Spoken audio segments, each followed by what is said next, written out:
नमस्कार साथियों, आज हम पढ़ेंगे राजनीति विज्ञान का अध्याय 6 जिसका नाम है हमारी आपराधिक न्याय प्रणाली। यानी कि किसी व्यक्ति के अपराध करने से उसकी सजा या जुर्माने तक की जो प्रक्रिया अपनाई जाती है उस प्रक्रिया के बारे में हम यहाँ जानेंगे कि कौन कौन सी प्रक्रियाएं अपनाई जाती हैं। इस पूरी प्रणाली के अंदर कौन कौन से व्यक्ति अपना रोल निभाते हैं, अपना स्थान दर्शाते हैं, यह जो प्रक्रिया है किन माध्यमों से गुजरती है, किस व्यक्ति का क्या काम होता है, इन सब के बारे में हम इस अध्याय के अंदर जानेंगे। जैसे कि शुरू करते हैं यहां से। जैसे कि बच्चों देखो, मान लो अपने एक काल्पनिक कहानी बनाते हैं बच्चों कि कोई एक व्यक्ति है जिसने किसी महिला के साथ अभद्रता की। उस महिला ने इसकी शिकायत पास के पुलिस थाने में जाकर की, तो वहां से पुलिस आई और पुलिस ने उस व्यक्ति से पूछताछ की और पुलिस को लगा कि महिला सही कह रही है, तो उस व्यक्ति को पकड़कर पुलिस कहां ले गई? पुलिस स्टेशन ले आई, उसे गिरफ्तार कर लिया गया। अब पुलिस का यह दायित्व बनता है कि 24 घंटे के अंदर उस व्यक्ति को मजिस्ट्रेट के सामने पेश किया जाए, उस व्यक्ति के अपराध के बारे में मजिस्ट्रेट को बताया जाए कि इस व्यक्ति ने क्या अपराध किया है। और इसके अलावा पुलिस का कार्य होता है छानबीन करना, सबूत इकट्ठे करना। यानी कि उस व्यक्ति ने जो अपराध किया है उसके खिलाफ जो सबूत बनते हैं उन सबूतों को इकट्ठा करना, गवाहों को इकट्ठा करना और कोर्ट में पेश करना। ये सारे कार्य होते हैं पुलिस के। बच्चों, पुलिस का कार्य न्याय करना नहीं होता। आजकल की मूवीज में ऐसा दिखाया जाता है कि जो पुलिस होती है वो न्याय खुद ही कर देती है, ऑन द स्पॉट न्याय हो जाते हैं, पर ऐसा हमारी आपराधिक न्याय प्रणाली के अंदर नहीं होता। अगर मैं पुलिस के रोल की बात करूं तो पुलिस का रोल सिर्फ इतना होता है कि वह अपराधी को पकड़ के मजिस्ट्रेट के सामने पेश करे, सबूत इकट्ठा करे, गवाह इकट्ठा करे और उन सबूतों और गवाहों को मजिस्ट्रेट के सामने लेकर जाए। पुलिस का कार्य न्याय करना नहीं होता। अब जब बच्चों मजिस्ट्रेट के सामने पेश कर दिया जाता है या जज के सामने पेश कर दिया जाता है तो फिर वहां पर एक कार्यवाही अदालत लगती है जिसमें यह पेश किया जाता है या ये साबित किया जाता है कि क्या वास्तव में इस व्यक्ति ने अपराध किया है या नहीं। तो इसके लिए दो अलग अलग वकील होते हैं बच्चों। एक वकील तो विपक्ष का वकील होता है जो उस व्यक्ति की बेगुनाही को साबित करता है, और एक सरकार के पक्ष का वकील होता है जो उसे पुलिस के द्वारा जुटाए गए सबूतों के आधार पर या गवाहों के आधार पर इस बात को साबित करता है कि इसने अपराध किया है। और अगर अपराध साबित हो जाता है तो हमारे मजिस्ट्रेट या जज उसके अपराध के या उसके अपराध को देखते हुए उसे उचित सजा का प्रावधान करते हैं या जुर्माने का प्रावधान करते हैं। तो इसी सारी प्रक्रिया को आज हम हमारे इस अध्याय में देखेंगे। जैसे कि बच्चों आप देख सकते हो यहाँ पे सबसे पहले पुलिस आई, तो पुलिस का काम क्या था? अपराधी को पकड़ना और मजिस्ट्रेट के सामने पेश करना। तो अपराधी को लाया गया मजिस्ट्रेट के सामने और यहाँ बैठे हैं बच्चों जज साहब। यहाँ अलग अलग वकील थे, ये पक्ष विपक्ष दलीलें देंगे अपनी अपनी। यहां सबूतों को पेश किया जाएगा, गवाहों को पेश किया जाएगा और उनके मद्देनजर एक रिजल्ट निकाला जाएगा कि ये व्यक्ति अपराधी है या नहीं।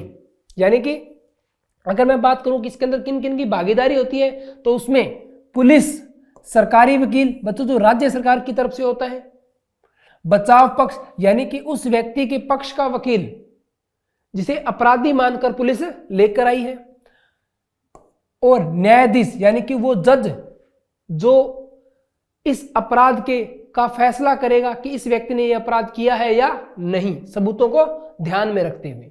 तो ये चार अधिकारी आपराधिक न्यायिक व्यवस्था में या आपराधिक न्याय व्यवस्था में मुख्य लोग होते हैं। जैसा कि मैंने आपको एक पूरी रूपरेखा समझाई, तो उसी के तहत सारे कार्य होते हैं। अपराध की जांच करने में पुलिस की क्या भूमिका होती है? जैसे कि मैंने आपको बताया, अपराध की जांच करना यानी कि सबूतों को इकट्ठा करना, गवाहों को इकट्ठा करना और उन्हें भली भांति जज तक या मजिस्ट्रेट तक या न्यायाधीश तक पहुंचाना पुलिस का पहला कार्य होता है। तो पुलिस का एक महत्वपूर्ण काम होता है कि किसी अपराध के बारे में मिली शिकायत की जांच करना। जैसे कि मैंने आपको बताया कि उस महिला ने, जिस महिला के साथ अभद्रता हुई थी, तो उस महिला ने जब पुलिस को शिकायत की तो पुलिस का पहला काम है कि उस शिकायत की जांच करना कि वास्तविकता में ऐसा हुआ है या नहीं हुआ। इसके बाद पुलिस अदालत में आरोप पत्र या चार्जशीट दाखिल करती है, यानी कि उस व्यक्ति को पकड़कर गिरफ्तार करके लाया जाता है, उसके खिलाफ चार्जशीट बनाई जाती है, उसके ऊपर धाराएं लगाई जाती है कि कौन कौन सी धाराओं के तहत इसके ऊपर मुकदमा चलाया गया है, या पुलिस ने कौन कौन सी धाराएं इसके ऊपर लगाई है, कौन कौन से जुर्म इसके द्वारा किए गए हैं। संविधान के अनुच्छेद 22 और फौजदारी कानून में प्रत्येक गिरफ्तार व्यक्ति को निम्नलिखित मौलिक अधिकार दिए गए। बच्चों, फौजदारी कानून का मतलब होता है जो आपराधिक मामले होते हैं उन्हें फौजदारी कानूनों के तहत लाया जाता है। और आर्टिकल, अगर मैं 22 की बात करूं तो आर्टिकल 22 के मतलब होता है कि गिरफ्तार किए गए व्यक्ति को उसकी गिरफ्तारी का कारण बताना कि आपको गिरफ्तार क्यों किया गया है, यानी कि गिरफ्तारी के खिलाफ एक मौलिक अधिकार है, यानी कि हर एक उस व्यक्ति को जानने का अधिकार है कि आपको किस जुर्म में गिरफ्तार किया जा रहा है। तो मैं अब कुछ बातों का करूंगा अध्ययन यहाँ पे, तो वो कौन सी है कि गिरफ्तारी के 24 घंटे के भीतर मजिस्ट्रेट के सामने पेश होने का अधिकार, यानी कि पुलिस का ये दायित्व बनता है कि आपने अगर किसी व्यक्ति को गिरफ्तार किया है तो 24 घंटे के अंदर अंदर आपको उस व्यक्ति को मजिस्ट्रेट के सामने पेश करना पड़ेगा। गिरफ्तारी के दौरान या हिरासत में किसी भी तरह के दुर्व्यवहार या यातना से बचने का अधिकार, यानी कि पुलिस के पास ऐसा कोई अधिकार नहीं होता कि वह गिरफ्तार करने के बाद आपके साथ किसी भी प्रकार का दुर्व्यवहार करे, आपके साथ मारपीट करे। पुलिस हिरासत में दिए गए इकबालिया बयान को आरोपी के खिलाफ सबूत के तौर पर इस्तेमाल नहीं किया जा सकता। ये बच्चों इसलिए है, कई बार क्या होता है बच्चों, पुलिस जोर जबरदस्ती किसी से कोई भी जुल्म को उगलवा लेती है या उसके लिए हामी भरवा लेती है।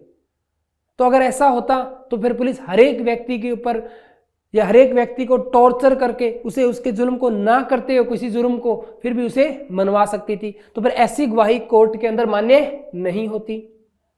15 साल से कम उम्र के बालक और किसी भी महिला को केवल सवाल पूछने के लिए थाने में नहीं बुलाया जा सकता। गिरफ्तारी के समय उसे यह जानने का अधिकार है कि गिरफ्तारी किस कारण से की जा रही है, अनुच्छेद 22 के तहत। तो बच्चों ये कुछ कारण बताए गए थे। अब अगर मैं बात करूं कि सरकारी वकील की क्या भूमिका होती है, सरकारी वकील यानी कि जो राज्य पक्ष की ओर से है, यानी कि जो इस बात को साबित करना चाहता है कि इस व्यक्ति ने ये अपराध किया है, तो अदालत में सरकारी वकील राज्य का पक्ष प्रस्तुत करता है।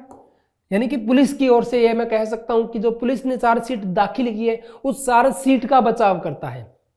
सरकारी वकील की भूमिका तब शुरू होती है जब पुलिस जांच पूरी करके अदालत में आरोप पत्र दाखिल कर देती है, यानी कि जब अदालत में मामला आ जाता है उसे राज्य की ओर से अभियोजन प्रस्तुत करना होता है, यानी कि वह राज्य सरकार की तरफ से पुलिस के माध्यम से उस चार्जशीट का बचाव करता है, यानी कि वह इस बात को साबित करता है कि वास्तविकता में इस व्यक्ति ने यह गुनाह किया है।